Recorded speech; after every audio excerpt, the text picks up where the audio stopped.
Hey, welcome back. In my previous video, I was talking about creating mega dungeons for your players to explore and experience and to tell a really involved, longer scale story. And obviously, that's a wonderful way to tell a tale, but how do your players survive in a mega dungeon? Normally, when your players are interacting with the world around them, they'll go do a task or two or three, but they're pretty much always able to come back to a city or a town, at least, where they can find a blacksmith and a general store and maybe, resupply and sell some stuff. What about in a dungeon when everything's a villain and there's no stores and there's no, uh, you know, safe sleeping quarters? How do you survive in that dungeon? And you look at Dungeon Crawler Carl, which obviously has setups for that.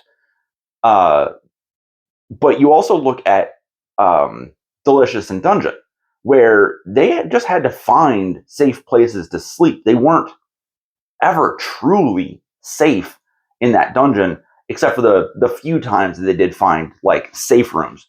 But a lot of the time, they were camping in stairwells, in rooms that they had already cleared. And so your party's going to need to be better about watches. They're going to be better about defensive structures that they can quickly set up. You're going to have to manage your inventories so that you know how much food you have. See if you can find food in the dungeon, whether or not there's edible, fungus or animals that you can cook. And it's just a different vibe to survive in this, you know, constrained environment than it is to just survive out in the wild.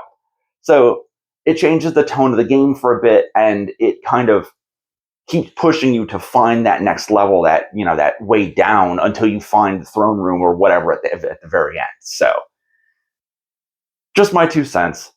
Every once in a while, toss a mega dungeon at your players. Let them really feel the strain of working their way through this enormous structure. It'll add to the tension in the story. And just my 2 cents. Thanks for watching, and as always, may your stories be as interesting as you.